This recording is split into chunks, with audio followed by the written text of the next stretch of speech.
Benny. I thought you said Betty, not Benny. Oh, no. Okay. You know. Who's Betty? My boy, Benny Logan. I think you the lost me Bengals there. stayed perfect with a 21-point win over the Browns. Andy Dalton connecting with his tight end Tyler Eifert for 3 scores. For Johnny Manziel, really a tale of two halves. In the first, Manziel led the Browns on their longest TD drive since 2013, but couldn't lead to any points in the second half. Looking back, there were a couple times I could have, got it down to a tight end or got it down to a back, and really, even sitting there with 10 minutes left in the fourth quarter, just to get something established. I think it took a little too many shots right there. The back shoulder to Debo, ball over the middle to Barnage. I just gotta get some completions to get into a rhythm, and that really didn't happen for us in the second half. Stephen A., what'd you think of Johnny's performance last night? It depends on which Johnny you're talking about. If you're talking about the Johnny Manziel who led them to that scoring drive at the end of the first half, who completed about 11 of his 18 passes in the first half for 100-plus yards, I think that there's no question that Johnny Manziel has shown that he's improving. He's shown that he's putting in some work and that he's getting better. The flip side to it is that in the second half, because he's 11 for 18 for 128 yards in the first half. In the second half, what are we talking about here? 4 or 15 for what is 40. It? 40 yards? Yep. No. I mean, Cincinnati did a great job of keeping him in the pocket, neutralizing him, making sure he couldn't get out and scramble and find other receivers to throw it to. And I think that it was exactly what we talked about yesterday. Skip, he threw a couple of passes to Bo, and obviously had the TD pass to Johnson Jr. and all of this other stuff. But in the end, what it comes down to is, as we watch this team, we know that they were inhibited to some degree because they're an inferior team to the Cincinnati Bengals. They're not nearly as complete. And then when you look at their running game, once again, Isaiah Crowell only had 38 yards rushing. Thank you. Only 38 yards rushing. I mean, their running game is virtually absent. So all those things taken into consideration, Johnny didn't have much to work with.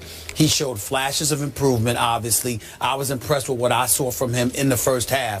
But once Cincinnati amped it up and really kept him contained and made him into nothing more than a pocket passer, combined with their receivers' inability to get open, he was completely neutralized and nullified and negated in every way. It was over. They were no match for a superior Cincinnati team. So overall, I can't give him more than a C because they got beat up in the second half.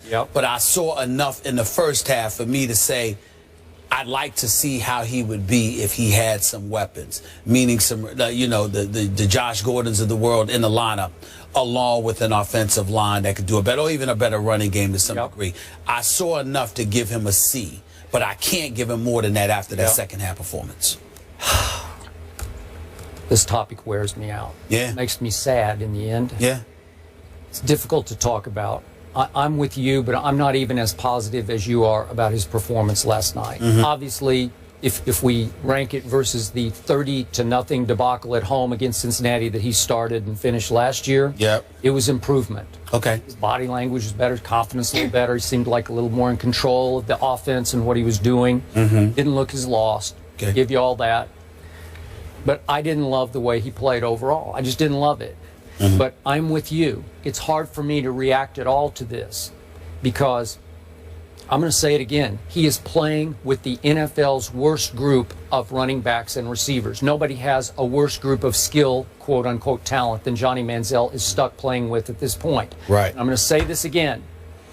He is playing for a coach and a GM who did not want him. They did not want to take him with the 22nd overall pick. That came from the owner, Haslam, on draft night in the war room. So he has been, to me, doomed from the start in Cleveland. And he's obviously playing for an organization that seems doomed just as an organization. It's just so dysfunctional. It's such a mess. And after the game, I thought it was fitting that Patton went Jay Gruden on RG3 last year. Remember when Jay Gruden used to rip RG3 or just be so condescending and dismissive of him? And so last night, Patton dismissed Johnny as inconsistent. Okay, I'll give you that. He said he's got to do a better job of throwing from the pocket. Okay, I'll give you that. But then when asked, will Johnny start when they play again in what's 10 days away from now, Patton said, we will assess what pool of players are available. What pool of players? So we're talking about a former first-round draft pick here, and he is relegated to a pool of players. Maybe somebody on the practice squad, maybe one of our second, third, fourth stringers will be ready. Maybe Josh McCown. We'll see what our pool is before we decide whether Johnny's going to get another start. That's as dismissive as you can get from a head coach. So my bottom line again is I don't think Mike Pettin will be there next year. I could be wrong about that, but it seems like he's got one foot out the door because that team is so bad. And I'm hoping Johnny won't be there next year. Well, both of us are hoping Johnny won't be there. That's number one. Number two, to get back to him, improvisational skills were there. In the pocket, he didn't seem as impressive. The offense clearly looks like it's run with a bit more efficiency with Josh McCown up in there as opposed to Johnny Manziel. But I think that, Skip, I would say this. We spend so much time feeling sorry for Johnny Manziel. Is it time that we should all feel sorry for Mike Pettin? And the reason I bring that up is because, like you said, he didn't want Johnny Manziel. All right? It was forced on him. This man, and then Josh Gordon, you know, with his obviously substance abuse issues. Yep. So that had something to do with it. When you look at it from that perspective, and you've got two primary weapons alone, you know, and then obviously, you know, you've got some issues with injuries in your secondary on the defensive side of the ball. I mean, to me, Mike Pettin, and then you got the whole Farmer issue with, you know, getting in trouble with the league and all of this stuff. Everywhere you turn, Mike Pettin has had to work around all of this, along with an owner who won't just cut the check and stay out the way. He actually interferes because he thinks he knows a thing or two about football and what football decisions should be made. Maybe. A legitimate argument could be made that Mike Pettin has been undermined to some degree. Not intentionally or anything like that, but the environment is so dysfunctional. Let us remind our audience that Kyle Shanahan was the offensive coordinator on this team. Got let out of his contract. That does not happen with offensive coordinators. He wanted out, got let out, and immediately landed the job in Atlanta. So when you look at it from that perspective, everybody wants to jump ship. And this is what Mike Pettin has to deal with, because by and large, it ain't because of him. It's because of what goes on above him and how it interferes, folks.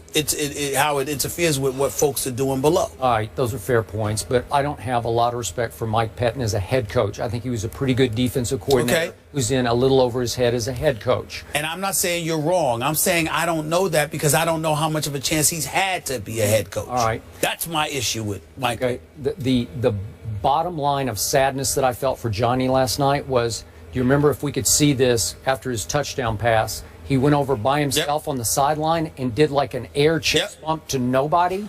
Nobody. Oh, I thought he did that. I thought he did that on purpose. Well, he's just doing it. He's celebrating by himself. That's right. Okay. Okay, that's a guy. But there was a couple of guys that greeted him once he came down. I don't think so. They were right there. They were right there. He did it by himself. But I'm saying that I thought he was funny. No, but it's just you're saying he's I think you're reaching there. Okay, look, he's doing it by himself because I didn't realize that when I was feels like he's an outsider, on, you know, playing for a team that didn't really want him. That's Johnny, and plus he's gotten so much grief for all of his money signs, so he's saying, I'm going to go celebrate by myself over here, hopefully out of view of cameras. Obviously, there was a camera on him all the way up the sideline. I thought that was telling, because that's Johnny's mentality right now. It's me against the world in Cleveland. I got nobody backing me. Nobody's behind me. Nobody's on my side in Cleveland. Coach certainly I'm alone. Well, I know for a fact he'd like to be gone. Well, for sure. He'd like to be gone, like to be in a better situation. There's no question, and I don't blame him one bit. I'd actually like to see him in Houston. I would too. And the last thing, the one great thing we saw from him, to your point, and I want to push this. This kid has rare quickness and elusivity, because I'm sure the Bengals' whole plan was you cannot ever let him out, and he was getting out at will. Sometimes he got out in the second half. Oh, yeah. He didn't make a play. I couldn't tell. I really couldn't tell. What they had in the second half, one first down maybe? Yep. I mean, it was bad. He missed some throws, but the point is, I still think he can play somewhere else. He needs a fresh start. I'd love to see him get a shot down the stretch with the Browns. I know it's not the greatest team, just to continue starting, but I don't think that's going to happen as soon as McCown's back. I personally prefer to see Johnny Manziel on the bench because he has nothing to work with. I don't care how great you are as a quarterback. Even if you're great, if you don't have anybody to throw the ball to because they ain't open, it doesn't make a difference. Yeah, fair enough. There were a couple that the receivers should have gotten. Moving on, Derrick Rose back in old form. He scored 29 points in Chicago's win over OKC last night. Will he keep it up? We'll discuss that after the break. And we have you covered heading into another sports weekend. Check us out on IG, where I give you the complete rundown of today's show.